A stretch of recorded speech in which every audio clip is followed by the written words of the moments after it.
What's going on, everyone? Chris from Pickdawgz.com here with your free pick in the San Diego Padres versus Philadelphia Phillies Major League Baseball matchup going down Friday, April 26, 2024. Just a reminder, if you haven't already, make sure you're subscribed to our channel and smash that thumbs up. And if you're looking for my best bets, the games that I love, including my daily $19 best bet, make sure that you head on over to Pickdawgz.com and click the Premium Picks tab at the top of the page. Also, make sure you check out my 2024 Major League Baseball Grand Slam Season Pass.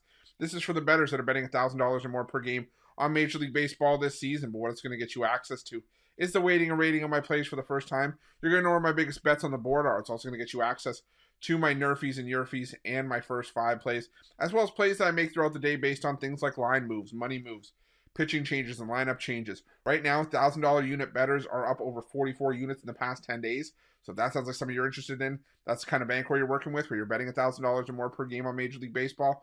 Text 775-636-7674. We'll get you some more information. But let's get to this one.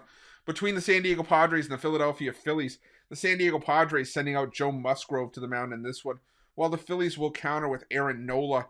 And, you know, if you've followed me here at Pick Dawgz, you follow my videos that I've done on the Phillies, you know my thoughts on Aaron Nola. I've always questioned if he was actually a staff ace or a 1A level pitcher, because you look at his career numbers against a lot of teams, you know, he doesn't necessarily have the best win-loss record. He doesn't have the best ERA against some teams. He's usually a 500 pitcher against a lot of teams. But sometimes it's just that the bats let him down, or the bullpen lets him down, or whatever it is. But, you know, I think his last history against the San Diego Padres is kind of proof of that. I mean, his last 5 starts against the Padres, a 2.83 ERA, but just a 1-3 record. And some of those losses are despite him giving up, you know, just 2 runs on 4 hits over 8 innings of work back in 2017.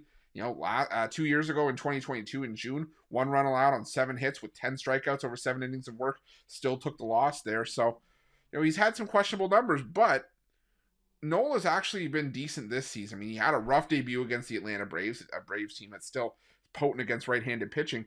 But since then, 4 starts, he's given up 5 runs on 13 hits over a combined, to do some quick math here, 27 innings of work. And he's pitched fairly well. He has given up the home run ball. He's given up a home run in each of his last 3 starts and 4 home runs over that 3-game stretch. But he's still doing enough to really put his team in games, and the Phillies bats have been coming alive. Sure, they stumbled in, you know, the last couple games against the Cincinnati Reds before breaking out in Thursday's series finale. But I think they can have some success here. Now, the Padres, both these teams are traveling in for this game. Both played on the road on Thursday.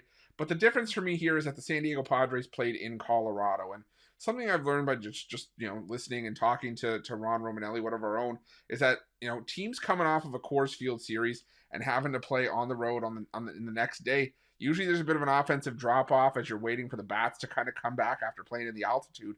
And I think that's what could happen here for the San Diego Padres, which is something that Joe Musgrove can ill afford, considering that he's been a guy that usually gives up 3 or 4 runs at a start. You know, he's got a 5.74 ERA this season. And, you know, last time he faced the Phillies back in 2022 at home, at Petco, gave up 6 runs in 6 innings of work. He gave up 7 hits and a pair of home runs. You know, the Phillies have had some success against right-handed pitching. You know, if you look at their numbers, you know, in the last 10 days, top 5 in baseball and batting average against right-handed pitching. The Padres are even better at hitting .280. But like I said, I think just with coming off of the Coors Field series, I think that the Phillies bats are probably a little bit more trustworthy in a spot like this. They're also striking out a lot less than the Padres have been against righties. And, you know, the concern for me here is the Phillies bullpen, which has been the worst in baseball in terms of staff ERA over the last 10 days. But I still think the Phillies do enough here with the bats to put themselves in a spot to win this game. I'm going to take the Phillies on the road in this one to draw first blood, and that's going to be my free pick. But just a reminder, if you haven't already, make sure you subscribe to our channel and smash that thumbs up. And if you're looking for my best bets, you can find those at Pick Dawgz Premium. While you're Pick Dawgz, check out our betting tools. They're 100% free. They're the best betting tools in the business, and tools that you want to make sure that you have in your back pocket when you're making your best bets for the day's action.